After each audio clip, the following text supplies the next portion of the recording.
Meron ka bang mga anak at pamilyang sa... Meron po. Yung isa, 2 years old, tapos yung isa, 16. Malayo ang agwat. Bakit? May una po akong Malaki yung unat sa gitna. kinasama. Po. Ano?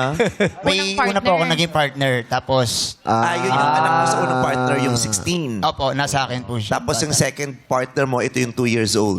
Bali, nakilala ko, nabangga ko yung sakyan niya. Oh, Nabangga mo, tapos lumobot siya niya. Hindi. Sabi ko, Kaya gagawin. nakilala. Kung sila nagkakilala, nabangga Alam niya. ko, nabangga mo lang, lumobo yun siya. Bad trip yun, na namaga. Ang lakas nung hampas nun. No?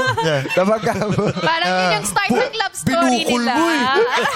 Nabangga lang, lumobo yun siya. Bumukol. Bad trip yun. Oy. Kailangan mo Nasa napukulan. Doon lumabas. Tip! Lumabas yung airbag doon. Lumabas yung airbag. Yung airbag pala nasa loob ng blouse niya.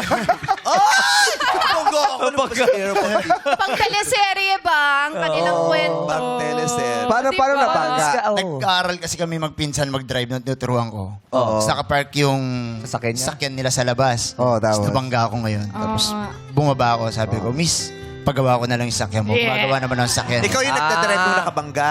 Bali, yung pinsan ko po. Eh bakit ikaw Tuturuan ko siya. magpapagawa? Eh, Sino- isipin sa hindi. mo nakabangga. Sinolder ko na po kasi ako yung Bakit mo nagtuturo. sinolder? Ba't di mo winaste? Ano po eh, kasi Shoulder. wala pa kaming apps nun eh. Hindi pa kami napag-download. Kaya sinolder ko na lang. Waste. Bakit mo sinolder? Waste. Dahil Waste. gusto mong ano? Ano no? Waste Sabi niya kasi waste, hindi Sabi waste. mo waste eh. Sabi niya, Waze. Sabi ka naman, eh. Para magkita din kayo. Ang hirap mag-usap ng yung bungol at saka bungol kasi mahina yung pangunawa. Mahina pang dinikot, mahina pang unawa. Yung Naguluhan. Kayo nagkikita. Tapos tingin ako ng tingin sa inyo, tatlo humihingi ako ng sign.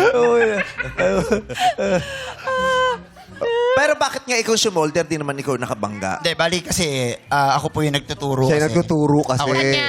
Cargo niya. Cargo ko yun. Tapos sabi ko, gumagawa naman ako ng sakyan. Ayusin ko na lang. Ba't ka nagtuturo? Kasi gusto niya rin matuto mag-drive. Legit ka bang tagaturo? Hindi naman, doon lang sa lugar namin, sa street Oh, na. tingnan mo, nakabangga kayo. Diba? Kasalanan mo. Sino ka para magturo? Ang daming buhay nakasalalay dahil sa kabulastugan mo. Nagturo-turo ka. Paano kung namatay yun? Hindi, sasakyan po yung na... Eh, bakit hindi pwedeng mamatay na sa loob? Wala Oh. laman. Wala Tingnan mo, laman. nung nabangga mo siya, napunta sa sa peligro ang buhay niya. Hindi po. Anong hindi? Lahat ng babae na nagpumutok ang airbag sa loob ng blouse na peligro ang buhay.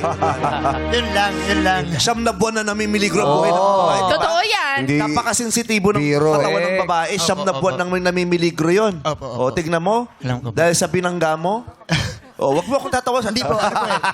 Easy lang, pre. Inano ko naman po eh. Yung pagkabangga naman is, naging maganda yung kinahantungan. Thank you, ah. Sorry. Maganda Yung yung... ate ko, walang anak, banggain mo din. Banggain mo naman. Ako na magpapagawa. Banggain mo lang. Nakabuti pa pala yung bangga. Pero yan, meron talaga mga insidenteng may insidenteng magugulat ka, may magandang binibigay. Yes. Opo. Diba? Ang tawag doon yung uso ngayon yung organic encounter. Organic. Organic. Arte ng pagkakasabi na Encounter. Organic pagkakasabi mo, encounter. papunta na sa Viva Max ng person na. Paano sinabi? Yun yung tinatawag uso ngayon na. Na? Organic encounters. Sabi ko, pag pumutok ang, Airbag airbag mo, sabi ko, absent ka na naman ditong 9 months.